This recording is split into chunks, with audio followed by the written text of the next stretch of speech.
This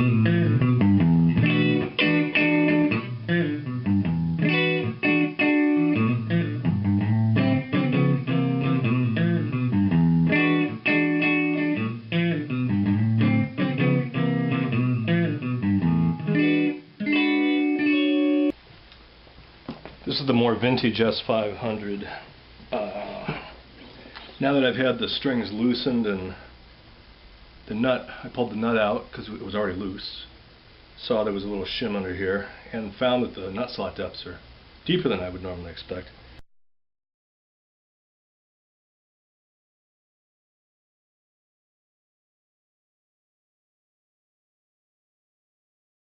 He said this is pretty much as he bought it. Also, the intonation was kind of racked up. This is almost like straight across here instead of the usual, zigzag that I would expect to see.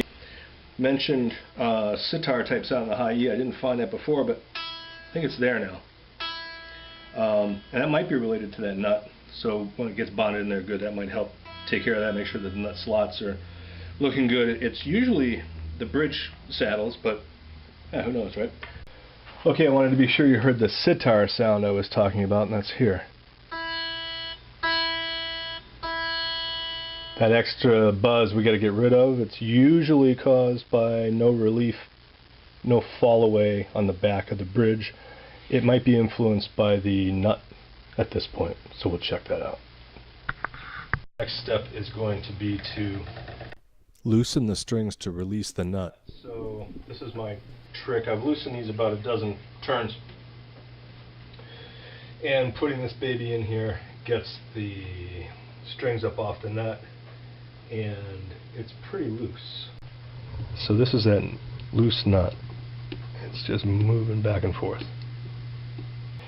If you've seen me make these kinds of measurements before, I probably haven't gone into a lot of detail with what I'm doing. So I use the dial indicator to zero off on the high spot of the string.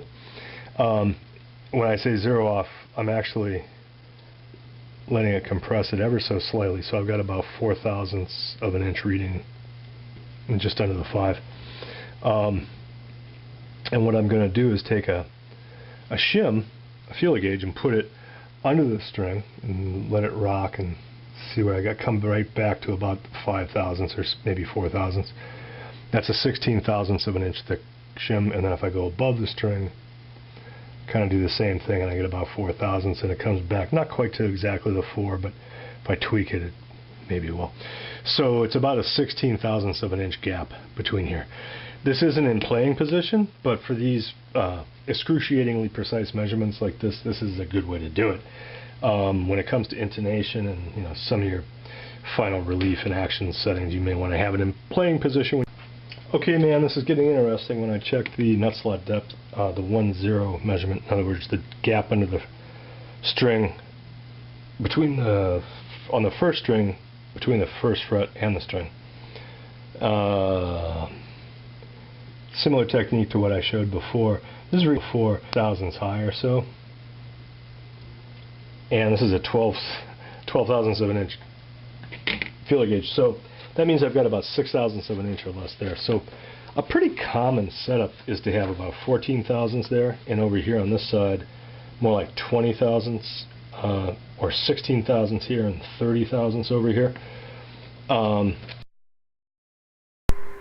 So at this point, I know I need to replace the nut.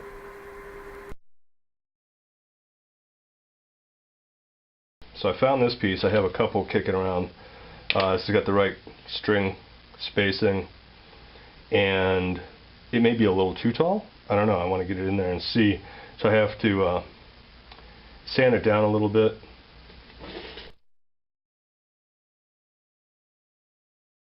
I've got this just about down to where it's going to fit in here,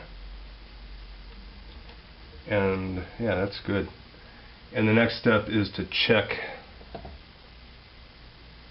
what we're looking at for string height over the first fret. So we'll tune it back up to pitch.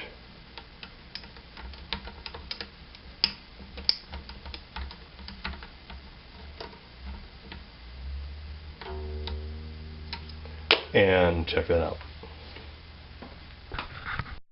So what about filing these nut slots? I've got a nice tuner here. I've got my chart telling me what the half tension notes are.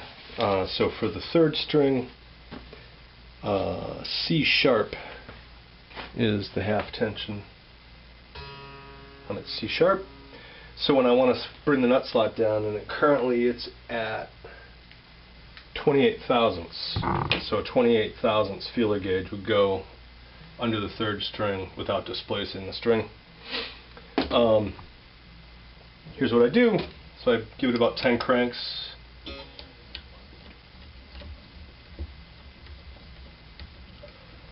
Pull the string aside. It's at 28. I want to be at 18. I need to take about 10 thousandths. It's a 17 thousandths diameter string on a set of 10 to 46. And I know that if I add 18 to the fret height, that's about a 1/16 of an inch, and that's what this is.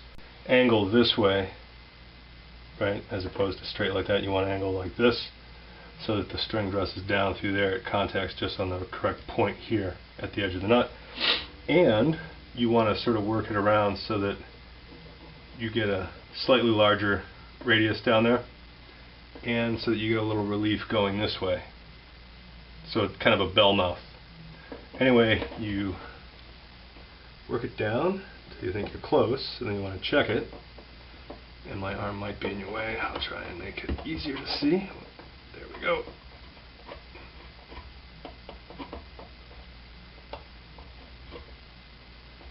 It's not always pretty. Make sure you stay in the slot. There we go. Working in a little more relief, a little back and forth. And we want to measure it again, so we'll pop it back into here and give it 10 turns.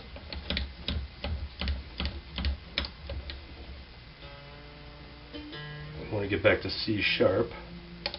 It's too far.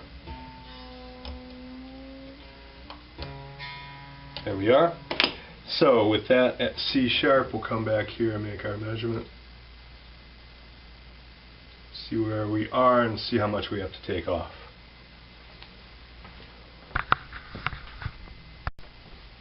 Okay, I've got all of these to where I have a few thousandths extra. So after I glue this in and do the rest of the work on the neck, put the fresh strings on, etc., I can do a final slotting.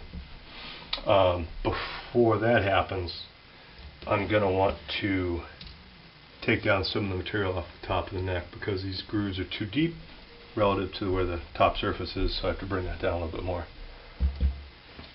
Pretty close to done on the nut.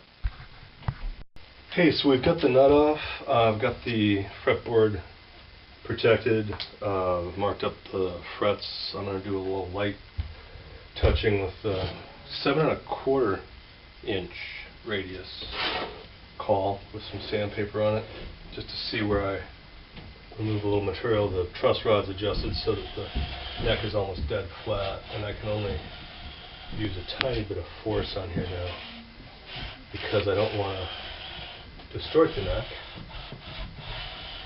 And I'm seeing these frets clean up pretty nicely, so they're in pretty good shape. Little hollow here, not bad. And then so all I have to do is just touch it up a little bit, and then I can crowd and profile them, and this should go very quickly. I want to give you a quick look at what things look like. I disassembled the bridge structure, took all the saddles apart, cleaned them, and this is the neck after cleaning up the fingerboard and polishing the frets. Profiling the frets, crowning the frets, polishing them. Things look good, and I'm in the process of reassembling the bridge pieces, so I have 2 more to go here, and it's looking good.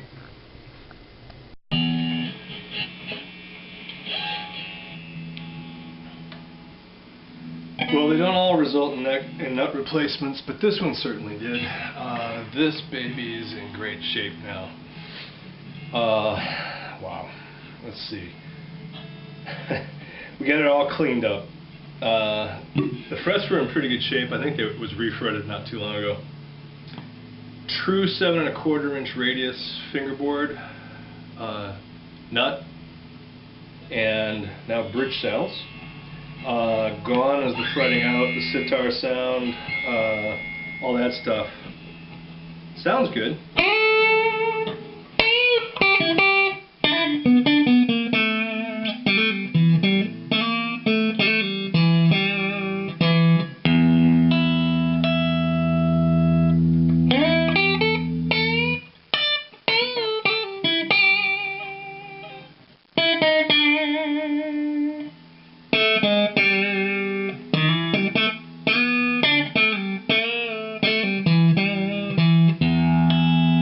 It's still got that bite.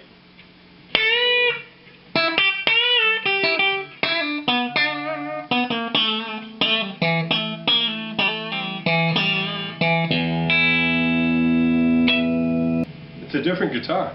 I liked it from the beginning. It has a great feel. It had cool punch.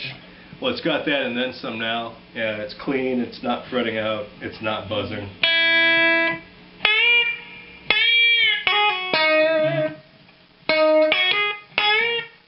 It's a very likable guitar, man.